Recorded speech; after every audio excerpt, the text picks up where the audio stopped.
And good afternoon, everybody. Today we are going to be discussing and viewing a video on how to run the bases in either baseball or softball. So let's just take a look at this video for one moment. All right, the athlete is in ready stance. She's pivoting to her right, pushing off with her left foot from the base, and going full speed towards second base. Now, she is just showing you how to run to the base, so she's stopping herself and repositioning. All right, let's take a look from the back for a second. Here we are.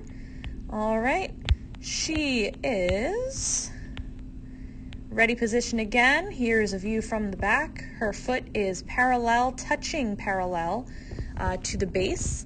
Her feet are a little bit wider than hip width apart, and she is square with the base. She is facing forward, and she is looking at the batter and ready to see what happens with that ball. All right, so she's starting, she's turning, she's opening up her hips and pushing off with that leg and running full force, okay, towards the base. Now, let's take a look at a few things here. So in order to run a base properly, well, first of all, let's talk about the certain ways that you can run a base. So there are some different foot positionings that you could use. Now, this one is actually called the baseball runner's stance, even though this can be used in softball as well. There are other ones, such as that back left foot could be on the bag, and that would be used to push off the base to run full speed towards the next base. I actually chose this one because I have played softball for many, many, many years, and this is actually the stance that I prefer. I like this stance because, first of all, you don't have to be elevated onto the base. I actually like to be flush with the dirt, and I love how the foot is touching the bag already, and technically she is safe because she is touching the bag. Also, she's facing the pitcher and the batter. So from this position, you can just easily move your head from the pitcher, see the ball released from the pitcher's hand, and then look towards the batter and see what's going to happen with that ball. Once she sees what happens with that ball, she can turn and run full speed. Now, this should happen every time that ball leaves the pitcher's hand. So in this one, you can see a little bit more clearly because the angle's better. Okay, ready position. Something happens with that ball. It leaves the pitcher's hand, and she is ready to go. She's full speed. Oh, she sees something happen. She's stopping herself, repositioning, and she's got to get back to that base. Okay, so this is what you need to do every time. All right. Whether there's a play or not, you want to be prepared. So there are a few important tactics that need to be addressed during base running. So always run hard. You can see that even though she's stopping, when she's off, she is pushing full speed off of her back leg and running towards that base. It actually takes a lot of effort for her to stop and to run back, right? Be aggressive. Most teams put their best fielders in the infield, so this offers plenty of opportunities to exploit the poor fielders in the outfield.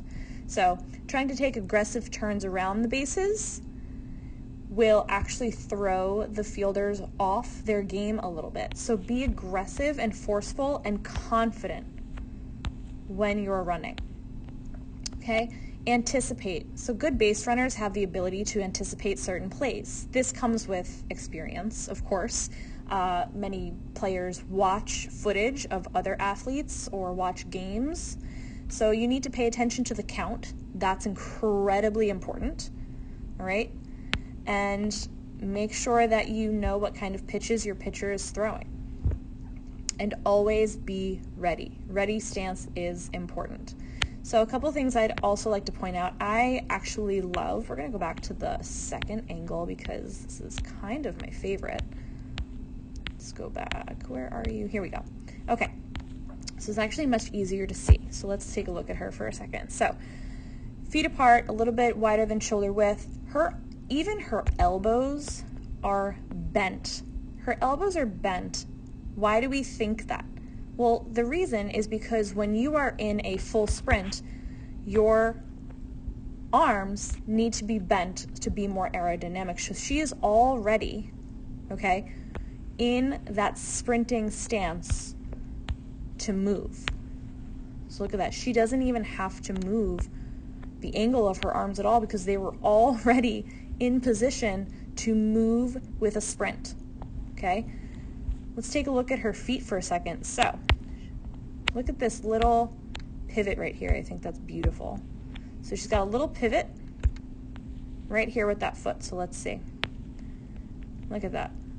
Pivot, her whole body opens up and is in the direction of second base. Her foot is on that bag, which is a good thing, right up until the very last moment that she starts to sprint, okay? This is good for a variety of reasons. You always want to make sure that you are safe when the ball, well, when it's moving, right, you want to get to one base to another as quickly as possible, but if the ball isn't in play, you want to get back to that base or have your foot on that bag, especially if the pitcher throws down, right? I've had that happen to me many times. The pitcher's thrown down because it looks like my foot is kind of off the bag, but it's actually flush with the bag. All right, so she's pushing forward. Sprint arms are engaged, 90-degree angles, which we've learned before in locomotive. Movement, okay? She is running on the balls of her feet, okay? Why do we think we run on the balls of our feet? Well, that's because when we're at a higher angle, okay, we dig into the ground and have more traction that way, okay? It takes less time also to push off of just your toes rather than having your whole foot land in the dirt. So we run on our toes for that reason also. Now take a look here. Okay, the ball didn't make it into play. So this girl stops. There we go. This girl sees that something is happening, or didn't happen for that reason. She plants that right foot hard. Okay? Is bending that leg, putting all of her pressure on that leg, and she really repositions. She is almost in the exact position she was at first base. Okay? She is in ready position again, but this time she's pushing off of that foot, opening up her hips, right? They went from here to open. She's pointing her foot that way in the direction she wants to run. Still watching, I love this, still watching, okay? Still watching what's happening in the play, all right? Watching where that ball is the whole time. And at the very last second, when she knows it's okay, she runs back. All right, so we're gonna give this a shot. This is one of my favorite ways to lead off a base or to run the bases, and then tomorrow we're going to learn 2 more. And here we go.